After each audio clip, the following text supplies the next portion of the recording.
I will never forget that night. Even now, thinking about it makes my blood run cold.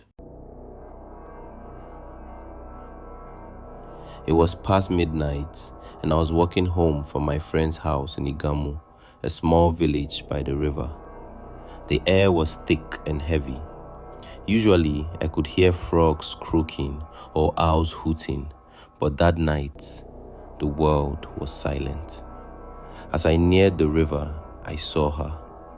A woman stood at the water's edge. Her hair was long, wet, and clinging to her face. She wore a dress that looked old and torn. But it wasn't the dress that made me freeze. It was her skin, pale, almost gray, as if she had been dead for years. And her eyes were wide, completely white, with thin red lines across them. They stared right through me. I wanted to call out. I did. "Auntie, are you okay?" She didn't answer, not a sound. Then she started moving toward me, slowly, but not like a normal person. Her feet barely touched the ground. She glided. The water didn't ripple under her feet. The grass didn't bend. My legs froze, and I felt my heart beating so loud I thought it would explode. I ran. I ran so fast that I didn't even notice the mud covering my feet, the branches tearing my clothes. I only stopped when I reached my house and slammed the door behind me.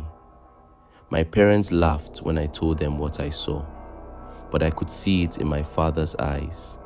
He didn't believe in telling children scary stories, but he knew. He warned me not to go near the river. I didn't listen for long. A few nights later, my cousin came to stay with me. He was brave, always mocking me for being scared. "It's just stories," he said. "There's no witch at the river." That night, we went to the river together, laughing and daring each other. When we got there, the water was dark, almost black, and the moon barely lit the path.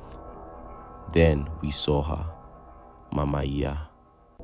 She was standing there, same as before, staring at the water. The hair over her face, the pale skin, the white eyes. My cousin laughed nervously.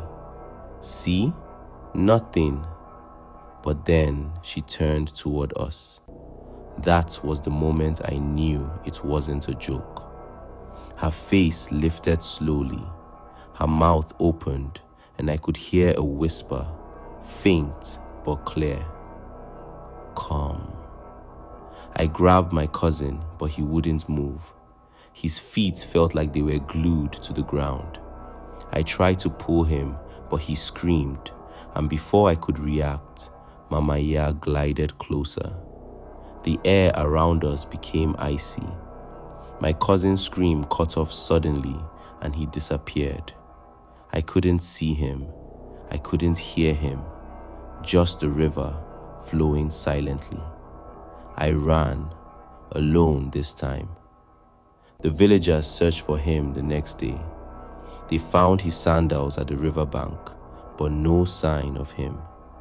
Old women shook their heads and muttered that Mama Iya had claimed him. I never went back. I never will. But it didn't stop there. Sometimes, at night, I hear her voice calling my name, whispering from the river, through the wind, through the trees. Some nights, I swear I see her standing at the edge of the forest, just beyond the light of my window. And every time I look away, she's closer. I don't sleep well anymore. My friends in the village stopped coming around. Parents warned their children not to go near the river. Imu is no longer the same. Everyone whispers about Mama Iya now, and I know this. She hasn't finished with me. I keep seeing things out of the corner of my eye. dark shapes moving in the trees, water rippling when there's no wind. And every time the river calls, I feel it. That cold, crawling feeling inside me, telling me she's waiting, watching. I don't know what she wants, but I know she will come back. And I don't know if I will survive when she does. This is only the beginning.